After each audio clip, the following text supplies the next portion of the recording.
inicio.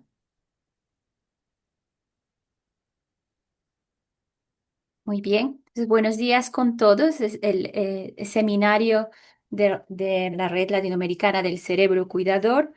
En esta ocasión tenemos el seminario que va a ser presentado por la doctora Cristiane Silvestre de Paula. Ella es profesora asociada del programa de posgrado en trastornos del desarrollo de la Universidade Presbiteriana Mackenzie en Sao Paulo, donde coordina el laboratorio de epidemiología. También es investigadora del Departamento de Psiquiatría de la Universidade Federal de Sao Paulo, donde dirige la clínica de investigación en autismo. Ella es formada en psicología por la Universidad Estadual Paulista, UNESPI, y doctora en psiquiatría y psicología médica por la UNIFESPI, con estancias de investigación en la Johns Hopkins University. También ella ha realizado postdoctorado en la Fundación Oswaldo Cruz, y también es además investigadora visitante senior en la London School of Economics and Political Science y profesora visitante en la University of Newcastle, en Australia. Su trabajo se centra en la salud mental infantil, el autismo y la resiliencia en contextos vulnerables, con énfasis en terapia cognitivo-conductual digital para universitarios, la salud mental de estudiantes de bajos recursos y también en modelos de intervención en autismo. Ha liderado y colaborado, como ella ya nos está mencionando, numerosos proyectos financiados por organismos nacionales e internacionales, entre ellos los dos grandes de Brasil, CNPq y FAPESP, la Newton Foundation Royal Society, la Global Alliance for Chronic Diseases, con más de 120 artículos científicos, 20 libros y capítulos de libro. Ha contribuido significativamente al conocimiento sobre el autismo en América Latina. Ella es también miembro fundadora de la Red Latinoamericana de Autismo y actualmente se desempeña como representante para América Latina de la International Society for Autism Research. Y este año, por esa sociedad, ha ganado también el Premio Cultural Diversity Research Award. Ella va a presentar para nosotros los avances de su investigación, que en libre traducción en castellano sería la influencia de las actitudes de los cuidadores y el grupo socioeconómico en el uso de servicios de salud mental, formales e informales, en niños y jóvenes de 10 a 19 años, un estudio de cohorte. Adelante, doctora Cristiane, tiene usted la palabra. Cristiane, soy con muy gusto acá de presentar esa red tan importante que estamos empezando con toda la gran Latinoamérica, que pienso que juntos somos mucho más fuertes. Há tanto que hacer, pero cuando estamos con el líder Daniel acá, gostaria de agradecer la invitación en participar de esa red y de poder presentar un poco de mi trabajo. Yo tengo dos grandes líneas de pesquisa, una es autismo, más con niños pequeños, pero también mucho sobre salud mental de criança, de niños jóvenes, que es el trabajo que voy a presentar hoy. Yo me siento un poco más confortable en inglés, entonces talvez hable un poco de inglés, un poco de portuñol, si está bien. Daniel me corrige, o Grace, si no estiver bien, por favor. Si no se Perfecto, comprende. ¿Está bien? No, adelante. está perfecto, sí. Então vamos. Vamos passar isso. Entonces es un trabajo en colaboración con muchos colegas de Brasil y de England, particularly Sarah Evans Laco, mi colaboradora. We worked together for more than 10 years. We have all this work about child mental health, particularly trying to increase more rights and access to service and better intervention for this population. So we published this study in 2022 in the European Psychiatry Journal, where we kind of try to understand which are the barriers for those people from 10 to 19 years old to get service, why they're not getting service. Of course, we knew by advancing, as in other parts of the world, that availability of service is a problem. So you know that we don't have enough resources, services, and human resources for these people. But we'd like to know if there's something else involved in this pathway. So I will focus more on this, which I think is more important. First of all, I know that prevalence on child mental health is very high. around 20 to 30% of this population say they have any type of mental health problem, which would be important to be treated because because cause bad impact in their lives. But you also know that there's a deficit in care, as I already said. And this is around the world. Even if you go to Finland or Iceland, they say we don't have enough like psychiatrists to treat everybody. We know that.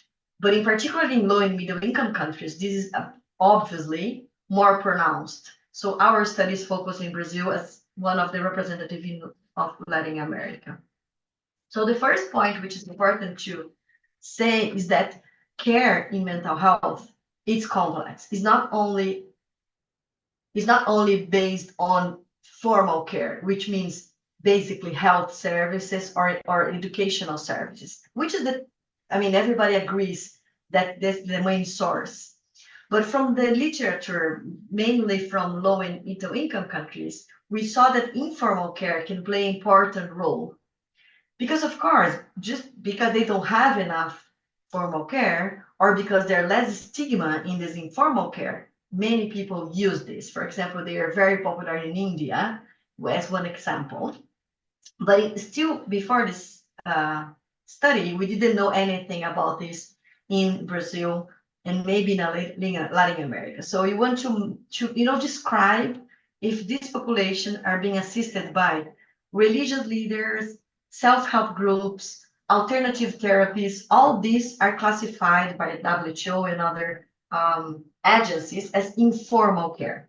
So for this study, using the literature, more in a consensus on the literature, we will talk about formal care, basically health educational services, and informal care, any other they mentioned to us, but we know from the literature the most important are religious, self-help, and alternatives.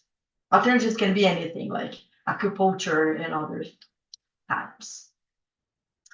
We also know from the literature that usually children and adolescents don't search for service for their selves.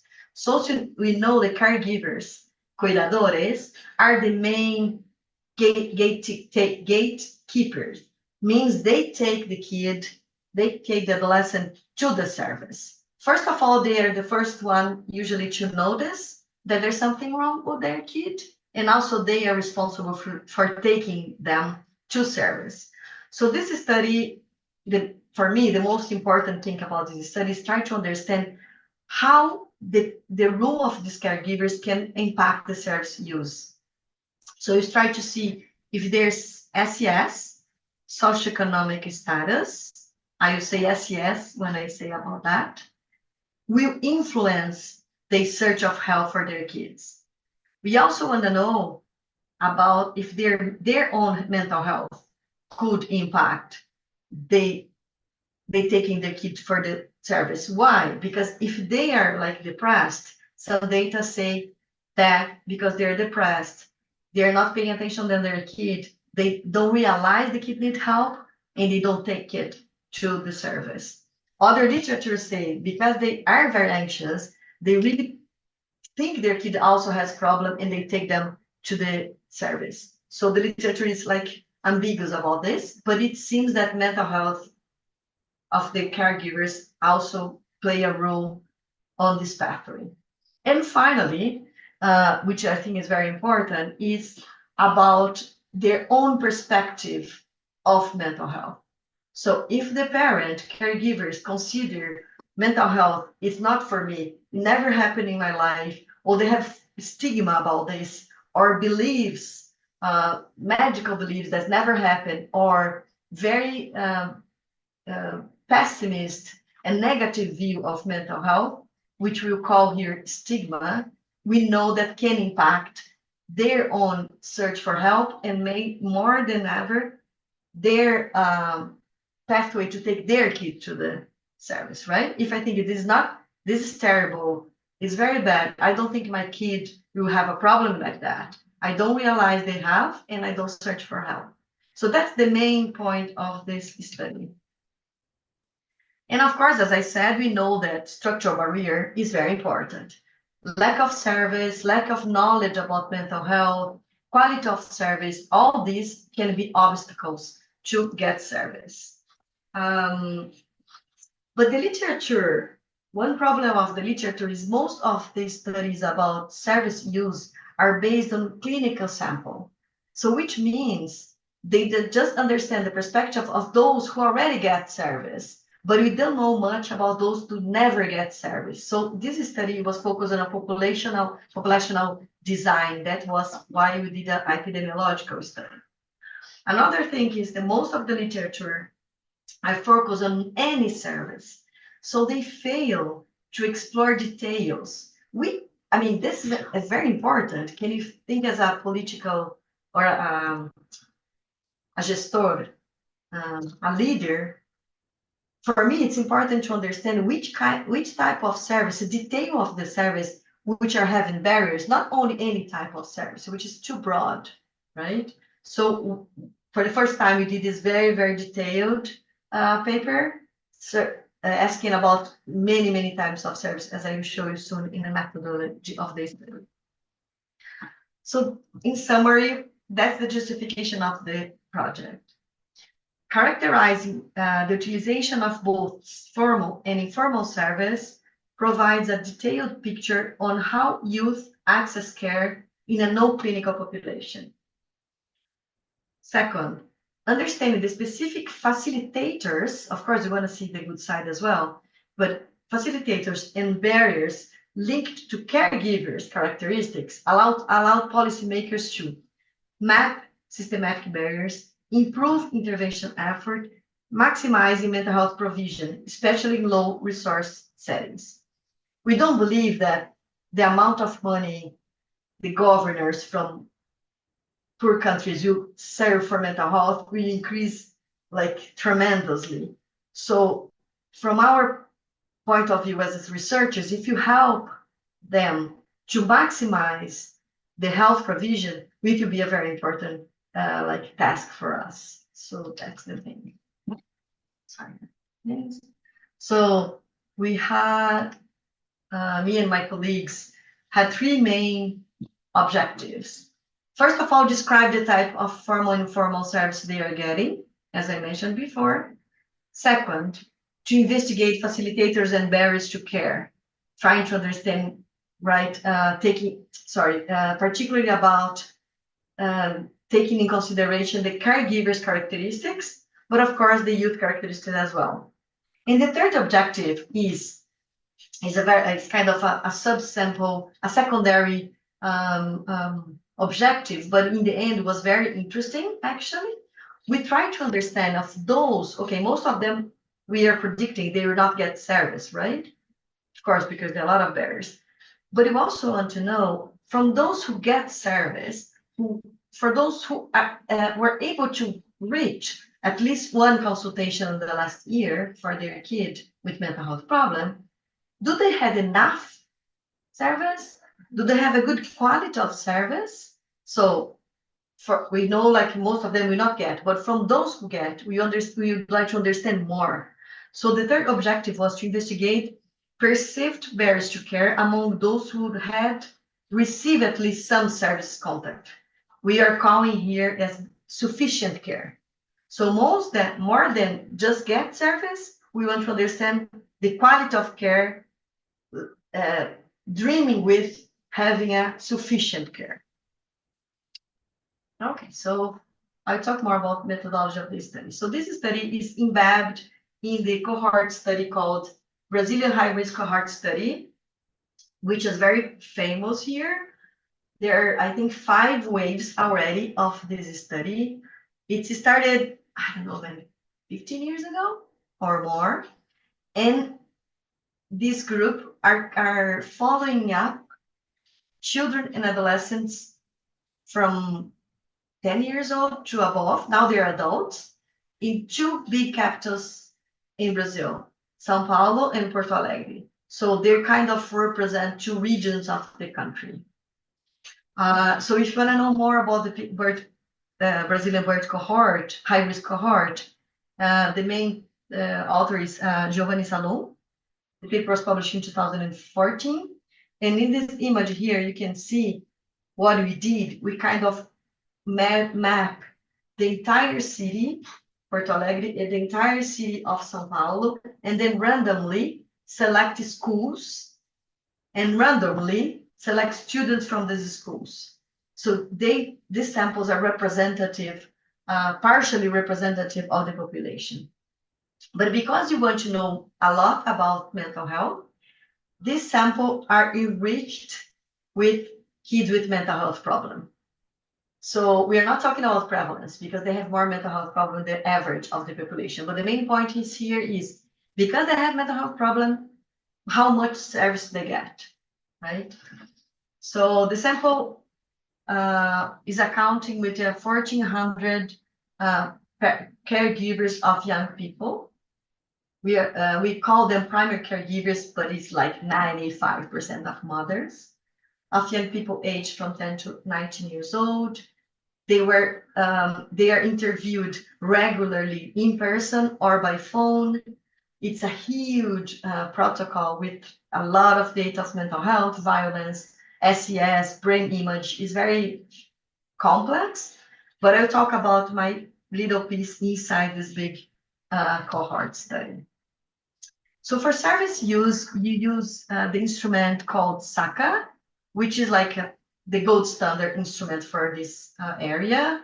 It covers practically everything that someone can receive as service, formal or informal, related to behavior or emotional problems. So it's a big list, like take almost 1 hour interviewing the mother and asking her, for emotional or behavior problem, your kid ever search for service in, I don't know, primary care, hospitalization, secondary care, etc., always in the past 12 months, right? We also have data about lifetime, but in my study, I work with 12 months. So for formal care, we in the end we classified and split into 2 types: health, which cover inpatient, outpatient, and specialists, and educational, which cover therapy or school assistant inside education system, basically in schools, at least here in Brazil. If for informal care, we classify them in 3 types: religious, self-help, and alternative therapies. For mental health, we have this, I think, considered a strong instrument called DOBA, which is a British one, but validated in Brazil, very well known internationally, and allows us to give a diagnosis of mental health. In all like main mental health problems like depression, anxiety, even psychosis, but in this study, I would call like general mental health, because DOBA allowed us to say this person has one mental health problem, a general mental health problem. And then, because you follow up these kids in 2 waves during the time, we classify them as known mental health problem, no diagnosis, no mental health diagnosis, transient, which means a youth who had a mental health problem in wave 1, but doesn't have it in a wave 2, or the other way around, meaning they started with no mental health problem, but after a follow-up, 1 year, 2 years later, they developed a mental health problem. And the third type, which we are considered, let's say, more severe, is the persistent one, who had mental health problem in 2 stages. So let's say, we're trying to say, it's a way to measure severity. No mental health problem at all, mental health transient in one moment, but not in other, and persistent meanings a stabilization of mental health problems during the years. We also use the SDQ to measure impact. So we have symptoms and diagnosis measured by DOBA, but we also measure how much this person analyze, self-consider that the mental health is impacting their life. It's causing distress, social impairment in life, in family life, relationships, learning, or leisure. So what do we expect? Higher scores in impact, more need for care. We measure SES in an instrument. It's not known outside Brazil. It's called ABEP, but it's the main instrument to measure socioeconomic status in Brazil. Is used by census, so everybody knows and very well established. And finally, for measuring caregivers' mental health problem, use Kessler distress scale, which measure more like it's mental health generally, but more depression and anxiety. Oh, there's one, sorry. And finally, the last instrument we use to measure stigma amongst the caregiver is called READS, Reported and Intended Behavior Scale. It was developed, I think, in UK, I'm not sure, or in US, but it was validated in Brazil. It measured kind of intended stigma behavior across 4 contexts. So you ask for mothers like how much they will be open for living with someone with a mental health problem. How much would you working with someone, living with someone, be a relationship, be a friend of someone with mental health problem? It means that's the definition of intended behavior, which means how much mental health is part of my life, how much I accept this well and don't have a very negative view of mental health. So higher scores and the REEPs, lower stigma. Okay, and finally, for those who received service, we are measuring sufficient care.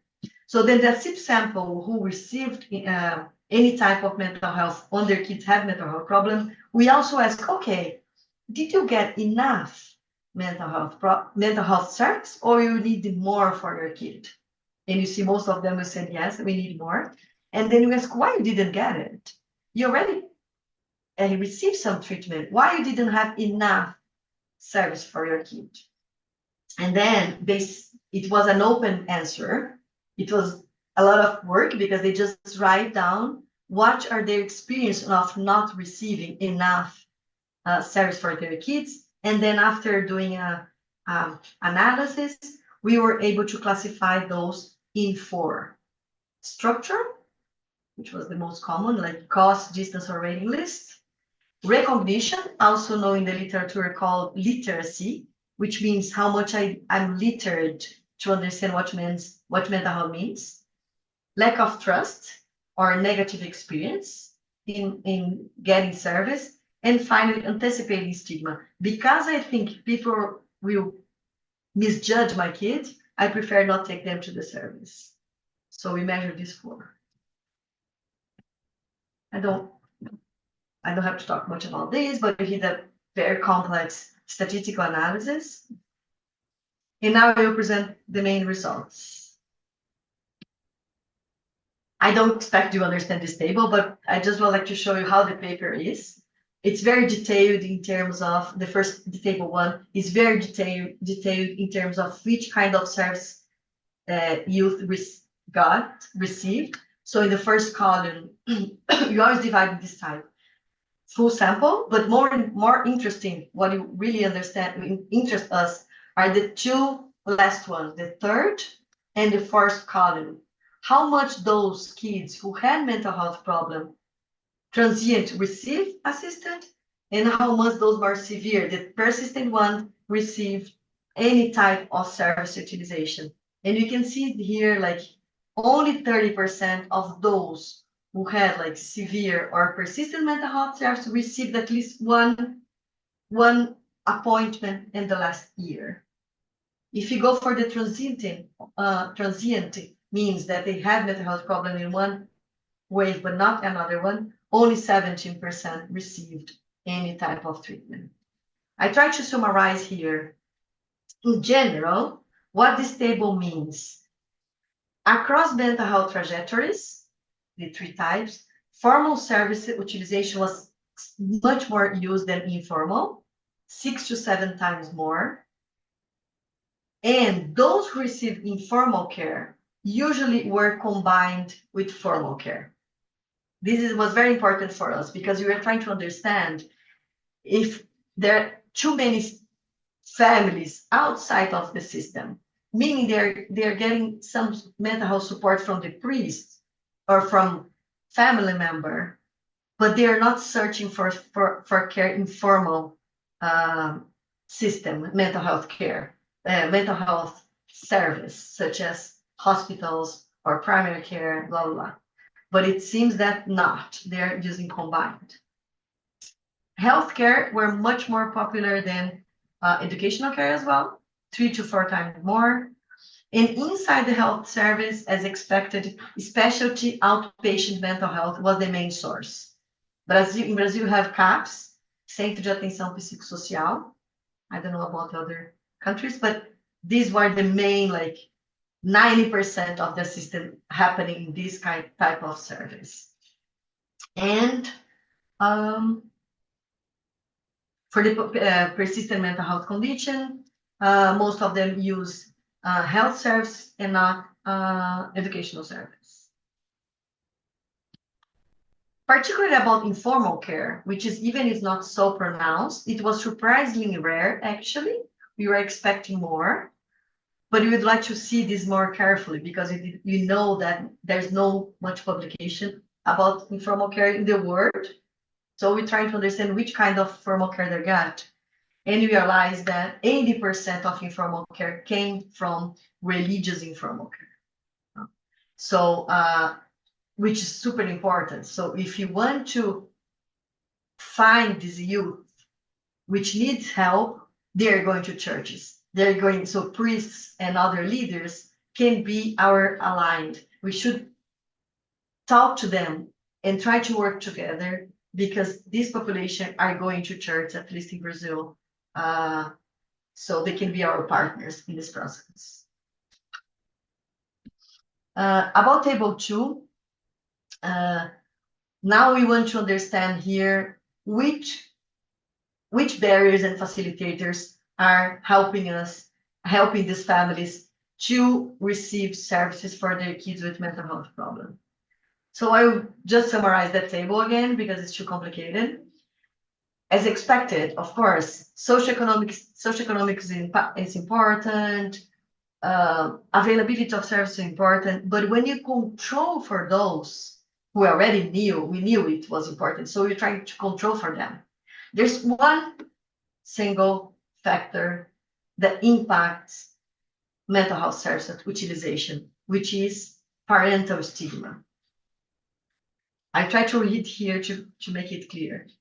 Lower parental stigma, meaning a more positive attitude in terms of mental health, was the only caregiving characteristic significantly associated with higher chances to use formal mental health service. So this is the number, which means that if the caregiver think mental health, they have a bad vision, a negative vision of mental health, they don't take their kids to treatment. And the chance of our kids being treated decrease a lot. This is very important. Why? Because this is a modifiable aspect of the assistance that we, researchers and clinicians and policymakers, can change more easily than have enough money, enough people trained to assist everybody who needs.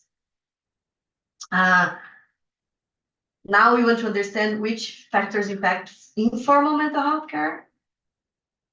Basically, informal care here means religious care.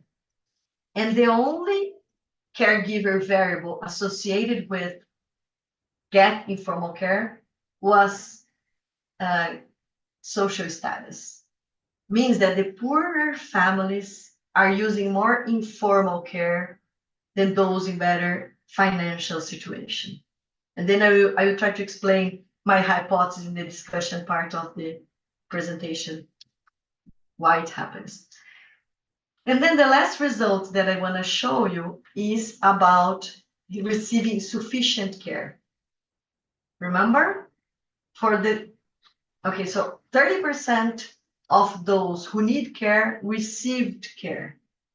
So then we particularly went to those cases and asked them more details about the quality of care they received. Firstly, we ask them, did you receive sufficient care? And 50%, half of them said no. My kid will need more services than I was able to get, which is important to reflect our gap in assist enough and somehow explain the quality of the service we are providing for kids in Brazil. And secondly, we ask them, okay, you didn't get it enough. Why? And almost 50%, almost half, 43.6 here, explained that was barriers. It was structural barriers. Structural barriers is infrastructure. 30%, half, one-third of them said costs. There are costs implicated here. Even we have a public mental health, a public sector in Brazil called SUS, which is free. Every Brazilian system has health provision for free, but we know there are a lot of costs involved. There are costs involved in transportation, medication, knowledge about this, have to escape. Sometimes caregivers have to escape the work to take the kid there. So the hours of the services I provide is not enough. I mean, there are a lot of costs involved. So when you ask them, they said like 1/3, it's a lot. In a public system was the main barrier to get enough service. And two other reasons were secondary, but it was important as well, distance, which again reflect structure, right? If the primary care or the secondary care is too far for me, it's not feasible for me. And the third one was waiting list. Again, I have to wait too much to get service for my kid. The second one, okay, the first one was structure, right? Which is everything we are predicted. But the second one, interesting, was recognition. Almost 30% of the parents, the caregivers, think they don't know where to go to get service for their kid. So us as providers, we are failing as well to explain to parents where to go when they need help for their kids with mental health problems. And the last one, reflect more quality of service. 25% of the parents, caregivers said, we had a bad experience previously, so I don't want to search for service for my kid because I don't trust on the system. So in summary, for those who kind of are able to get service, they face three other services to get enough, to get a good quality. Infrastructure, knowledge about where to get service, knowledge about mental health, where to get provision, and they don't like the service itself. They had a previous bad experience, so they're kind of skeptical to search for help. So here we conclude the results, and now I will finish my presentation kind of summarizing the results, but also trying to talk about some hypotheses, why this is the scenario, and where should it go from here. In summary, only 30% of youth with mental health in need for help receive service. So we are failing in 70% of the families. And here I'm not talking even about quality, just talking about provision. Get at least one consultation in the last year. So what can do? Increase financial investments is necessary. We need to take more in account the importance of mental health inside the budgets of our politicians. We need that to reduce waiting lists and also to eliminate out-of-pocket costs, meaning the parents itself, they have to pay for the service for their kids. These are the main barriers. But also, we have, that the thoughts, the perceived view of caregivers about mental health is one of the most important barriers. So discussing these three results, lower parental stigma was associated with greater formal service use. So the key message of this study is stigma is a key barrier for caregivers deciding to enter in the formal care system. To getting there, to start in search for help and get service, stigma is the main, one of the main barriers that we have taken into consideration. Before all that, concerns about labeling, public judgment, negative views of treatment options may lead caregivers to delay or simply avoid seeking specialized health educational service for their kids. This is a huge implication on it. So if you work with anti-stigma campaigns, target parental attitudes and beliefs are crucial for improving initial access to clinical service. And there are a lot of models, anti-stigma campaigns, models that work. There's even a systematic review showing types of campaigns which work better to prevent stigma and mental health. About lower socioeconomic position was associated with higher use of formal care.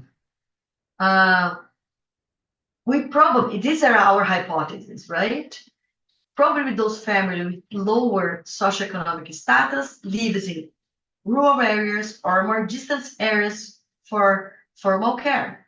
So they see informal care as one viable resource for talking about their mental health problems. So probably informal care, basically religious support, are easier to access, usually or maybe always are free of charge and less stigmatizing. If I say, I'm going to see a priest to talk about my kid, the society would judge me probably less stigmatizing than if I say I'm taking my kid to see a psychiatrist or a psychologist, right? But on the other hand, informal care was surprisingly rare in Brazil in comparison to India, for example, or China also use a lot informal care. And it has been used as a complement and rather than competing with formal care, which is very good. So the message here is, if you coordinate informal care to formal care, you probably will maximize our resources. So religious leaders can be our partners in this fight, right, to provide access to mental health care. And finally, about specific barriers for sufficient care, we are talking about quality, let's say, indirectly, proxy of quality of service. So the main message is, what you got from the main result is, among those who successfully access care, nearly half of them reported needing more support.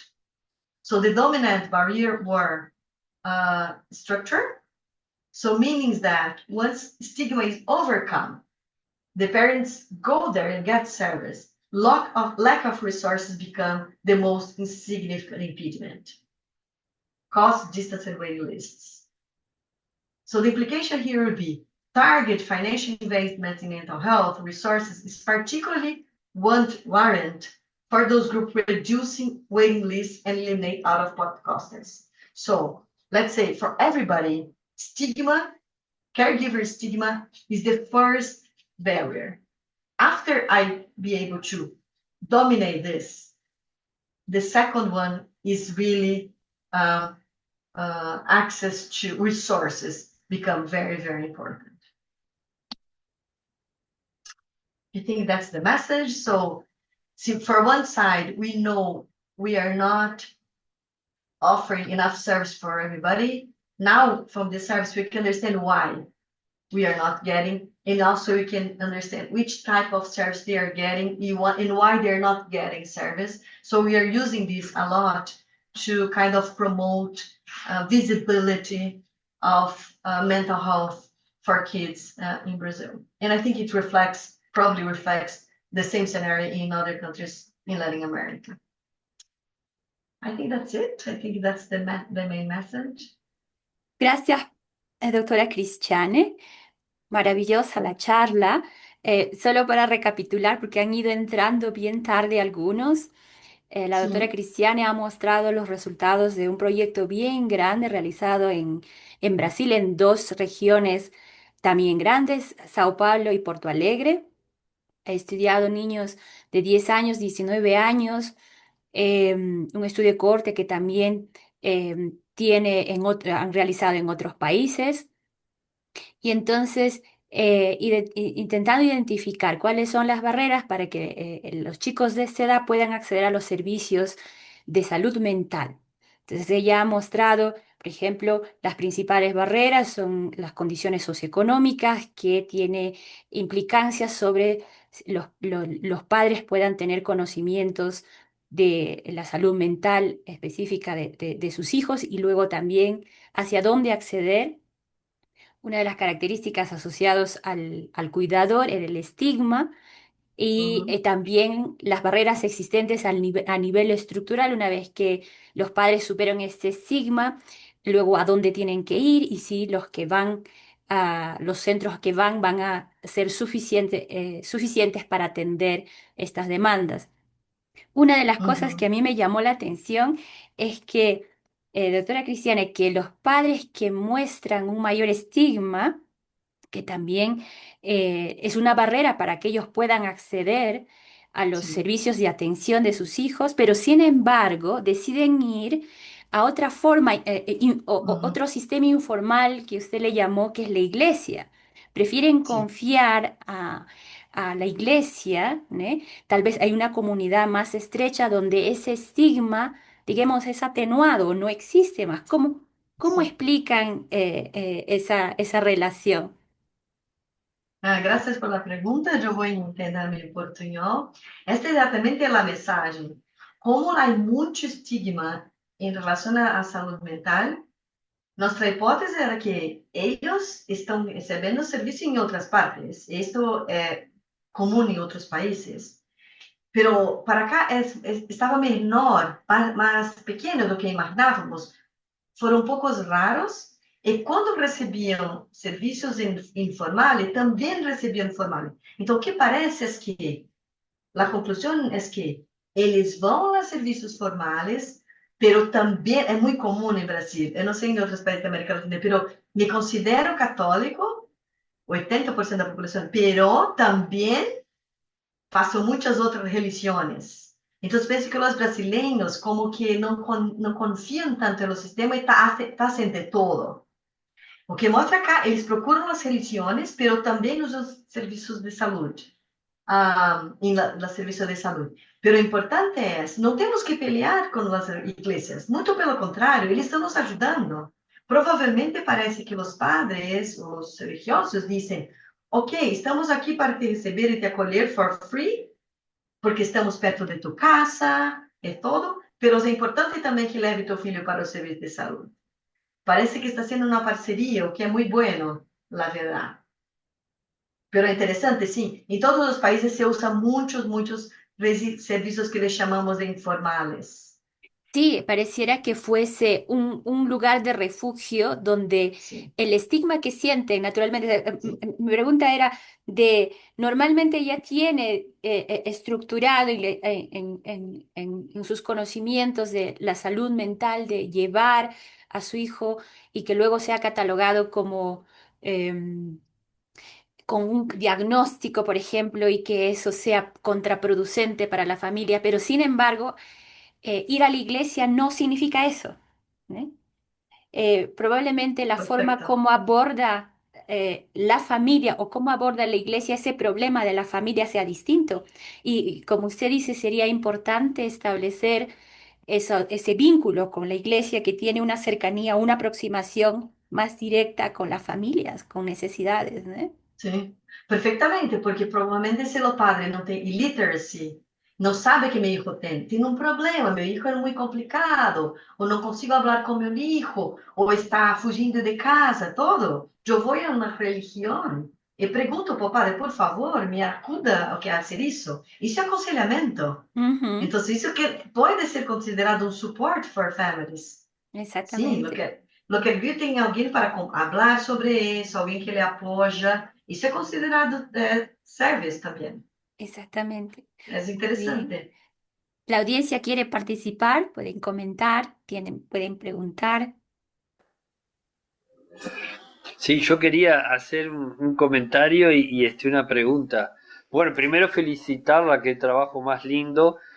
Es súper interesante que hay como dos niveles del cuidado acá, ¿no? Porque uno es el que cuida con mayor cercanía al joven o al niño, y después es el sistema de salud u otros actores que participan también del cuidado y de alguna manera de apoyo tanto al joven como a la Paz. madre o padre del joven, ¿verdad? Hay como distintos niveles de cuidado que es interesantísimo porque es lo que pasa siempre y es lo que hay que empezar a tomar en cuenta a la Isso. hora de abordar estas temáticas. Yo lo que me quedó un poco de duda es cuando capaz que me lo perdí, pero ¿qué características tenían estos jóvenes? ¿Eran simplemente como problemas que los padres notaban como que difíciles de no sé, faltaban a la escuela, querían, no sé, eran rebeldes, o cómo terminaban siendo diagnosticados? O sea, ¿eran niños que tenían o jóvenes que tenían problemas mentales o tenían Sim. no necesariamente ese tipo de condición? Sí, sí, eso es lo que no entiendo muy bien cómo era esa Claro. población. Ah, graças, graças. Não, não, eles tinham diagnóstico based on DOBA, Ah, que é um instrumento diagnóstico. Então, parte deles tinha persistente por los 2 años, otros tienen un año sí, otro no, pero sí era diagnóstico. Pero cuando pregunto sobre los servicios, no se pregunta a madre, ¿por qué tu hijo tiene depresión? Eles ujú, estão muito estigma. Então, se pergunta um pouco mais general. Por causa de problema emocional ou comportamental de tu hijo, há alguma vezes procurado um padre? Há alguma vezes levado a um primary care? Então, é mais sutil para que podemos cobrir todo. Então, uma outra hipótese, Daniel, é que eles, padres de todos os países, levam os chicos para ter suporte emocional em padres, pero nosotros não consideramos isso. E temos que considerar, porque é um apoio, é importante. mm, Então, o que tentamos fazer acá é cobrir todo o possível que este niño estava recebendo.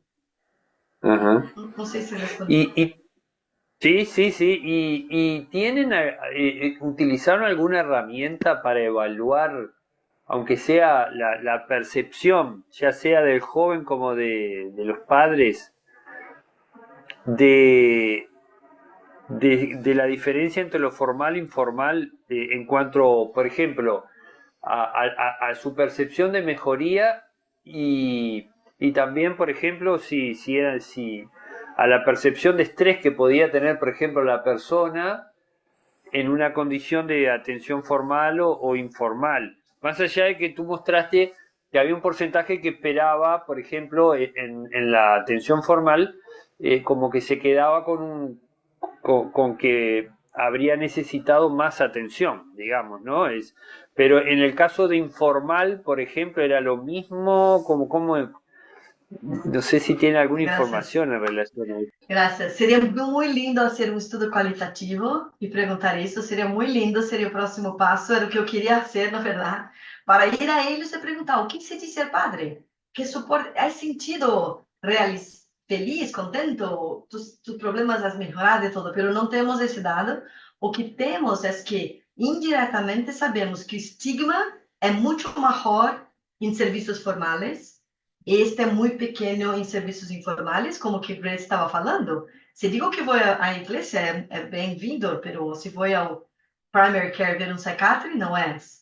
Em termos de qualidade, também não sabemos. Perguntamos mais de forma relatos formais. Por que não estava recebendo o suficiente? E uma parte muito importante dijo, não confio. Não fui bem recebido, não gosto. É muito, 25% é muito, um quarto. Entonces parece que não é suficiente, pero la gente complain all the time. Se perguntamos da escola, também dizem que a escola não é boa. Então, temos que tomar um pouco de cuidado, mas poderia ser melhor. Mas não temos muito mais data de informal. Foi mais exploratório ainda. Gracias. Súper interesante. Hay una pregunta, Grace, Sobre en el... escolas, não? Ah, sí, sobre las escuelas. Dice que si pueden las escuelas actuar como sistemas compensatorios y si sí, cómo éstas pueden actuar como sistemas compensatorios cuando el cuidado o el sistema formal es insuficiente o inaccesible. Gracias, Cristel. Aqui, cada serviço de educação varia muito de país a país. Lo que pasa es que no Brasil hay una discusión muy grande. Mucha gente acha que no se puede ofrecer servicios de salud en la escuela. Que este no debería ser todo en la salud. Entonces, muy diferente de los Estados Unidos, por ejemplo, donde prácticamente todas las escuelas hay un psychologist. Hay un psicólogo ahí, porque aparte de asistencia a las crianças, a los niños, a escuela debería hacer eso. En el Brasil, no. Hay muchos peleos. Mucha gente acredita que el sistema de salud debería cuidar de toda la salud mental. Entonces, nosotros preguntamos de educación porque sabemos que hay un poco, pero no mucho. Entonces, en Brasil es muy, muy poco en educación. Casi todo, 90%, é no sistema de salud por isso. E a educação aparece um pouco também em um dos slides, pero pouco. Pero é muito mais porque o sistema é assim. E sinceramente, eu penso que não é uma boa escolha. Eu penso que as crianças e os niños estão nas escolas e lá poderia ser muito, muito bueno assistir a saúde mental, nem que seja para prevenção. Para a prevenção. Pero como há muita resistência em Brasil, a escola acaba sendo muito oferecendo muito pouco serviço em saúde mental. Pero nos Estados Unidos não é assim. Na Inglaterra tampouco. Não sei como é. De onde Cristela, não sei como é Chile, México e outros países, e Uruguai. Uruguai tem um sistema de saúde muito bueno. Então, eu penso que cobre todo no sistema de saúde, não? Sí, igual hay alguna diferencia económica que hace que alguna población igual siga teniendo menos acceso que otra. Y aparte, en temas de salud mental está desbordado completamente, es decir, no puede a ningún nivel socioeconómico sostener el apoyo que debería ofrecer a la gente. O sea, la gente paga por privado para hacer sus tratamientos, su apoyo. Las instituciones de salud no dan abasto. O sea, cubren casos de emergencia extremos o diagnosticados de forma muy severa, pero tiene dificultades enormes en hacer un seguimiento de los casos por ejemplo, de depresión, etcétera, que detecta. No puede asistir a todo el público con la celeridad, o sea, con la velocidad que debería y con la calidad que debería. Aquí a veces la atención psiquiátrica son 15 minutos ¿no? Entonces la gente va a lugares privados con psicólogos o otras instituciones privadas. Entonces es lo mismo. Debería ser público, es público, pero no es suficiente, entonces la gente complain about the costs. Como pode ter costos ser público? Pero por isso, tem que pagar uma parte no privado, tem que pagar medicação, 15 minutos não é suficiente. É isso, provavelmente é o mesmo. Pero Uruguai é pequeno e tem uma plata mais organizada que o Brasil, então acá é 100 vezes mais complexo. Me imagino. Sí, sí. Muito gusto por la oportunidade de apresentar. Estou muito contente de mostrar un poco mi trabajo. Bueno, Sí, parece que no hay más preguntas. Sí, súper interesante, la verdad, el abordaje y prestar atención a estas cosas, además yo sé que tú trabajas en otros temas también, pero este abordaje creo que es muy importante, sumamente interesante. Porque precisamos saber o que temos, não? O que estamos oferecendo para então saber quais são as Claro. barreiras e tudo. E para mim, a coisa do estigma foi fascinante. Não Ujú, pensava que Ujú. seria tão grande. É o mais No, importante para claro. os papás. Então, se trabalhamos com Sí, sí, sí. campanhas em televisão, em novelas são muito populares aqui, como em metro, cartazes e todo. Na Inglaterra, os números são incríveis. Com campanhas anti-estigma reducen mucho y la gente busca mucho más servicio. Es impresionante, funciona bien. Entonces, podemos que prestar Sí, atención en eso. sí, muy bien. tal La cual. reducción del estigma también deben tener sus propias barreras, ¿né? Dependiendo de muchos otros factores además. Y creo que Absolutamente. el relacionar que este grupo, que su estigma, digamos, de algún grupo importante, no recuerdo qué porcentaje de los que recurre a servicio formal va a la iglesia, ya es, digamos, ya tienes un foco claro, por decir así, que ahí hay alguna cosa que podía ayudar a reducir ese estigma. Sim, sim. É fascinante. Eu penso que a coisa do estigma é muito interessante mesmo. E aí é isso. As campanhas, há modelos muito, muito claros que funcionam. O mais famoso é o social contact. É muito lindo. É como... conhece isso?